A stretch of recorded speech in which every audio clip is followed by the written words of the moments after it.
Hey everybody, Monday morning, and I'm about to start my list of projects I got going on for this week. First thing I got going on is my nephew Connor was working on a foreclosure, and he came across this neat piece of hardware and he brought it over to me.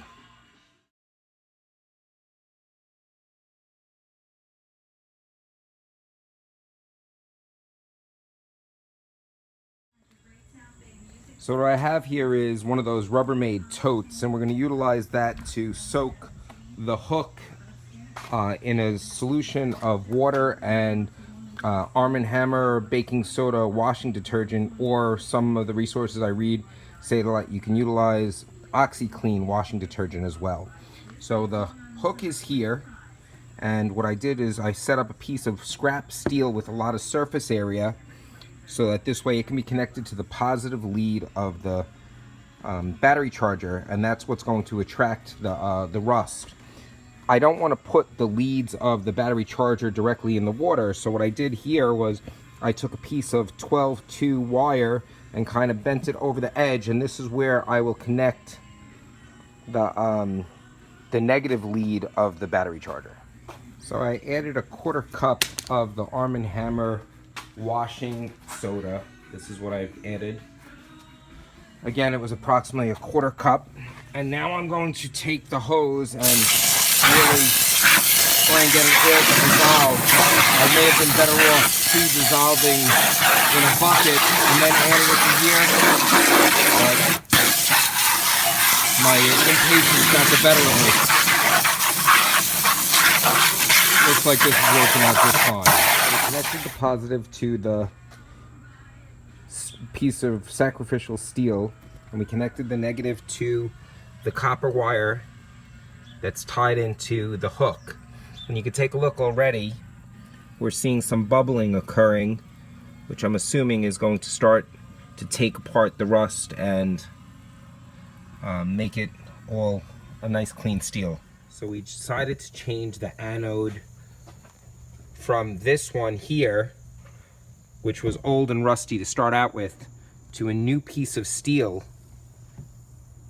And the action that we're getting almost instantaneously is amazing. It's bubbling so much more than it was with the old piece of steel. So it's about midnight, and I came down to check and see what's going on with the electrolysis. It's been about 6 hours since I changed the anode to the solid steel bar instead of that rusty old piece of metal I had, and it's working much more effectively. I'm not sure if you can see the smoke coming off of the hook and the bubbling happening on the anode. It's really having a lot of action, which I'm hoping is going to prove to be effective results. We'll check it again in the morning.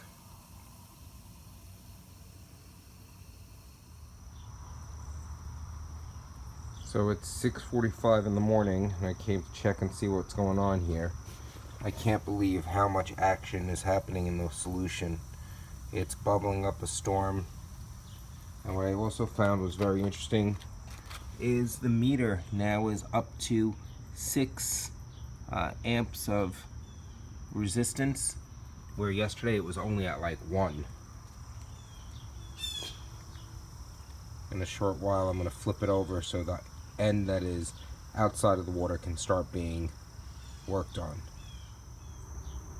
Okay, after some late night thinking and realizing that the areas that were closest to the anode and to the negative contact were the areas that were getting the cleanest, and having to rotate the hook so that this way different areas got submerged and could get clean, I decided to increase the amount of anode. So all I did was take a jumper and take it from the steel plate and ran a lead over to a steel coffee can.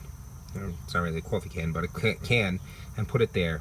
And what's neat is I moved it closer to the hook, and look at how much action is actually happening at the rust on the hook portion, whereas before all the bubbles were over here closest to this point of contact because it was the closest distance to the steel plate. So we're going to leave it like this for a couple of hours and see how it looks. But if you take a look on the inside of the pulley at the hook, it's gotten so much cleaner. It's insane the difference between yesterday and today. Definitely looks like it needs a little more, and it may actually even need some mechanical action of scrubbing with a wire brush, but it'll be a lot less than what it was.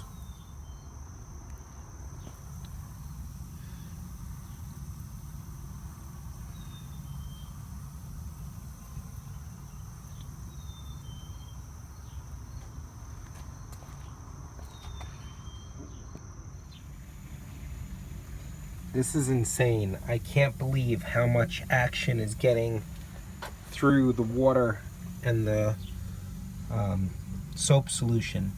I'm not sure if it's all visible through the video camera, but the bubbling and whatnot is like almost, it's volatile how much it's bubbling.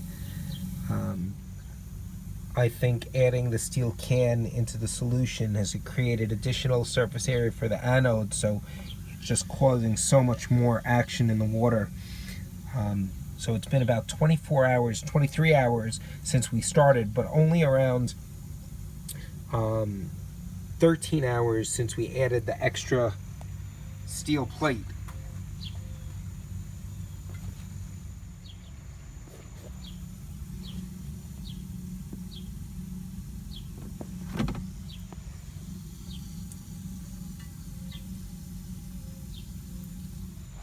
I am amazed on the amount of action coming out of here.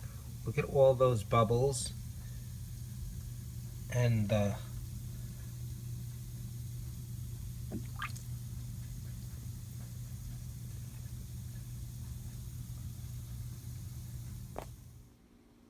So after 30 hours of electrolysis, this is the end result. It should be noted that the first 12 hours were with the oxidized anode, so I wasn't getting maximum performance out of the electrolysis, but the last 18 hours was with the new piece of steel, which really made a tremendous difference.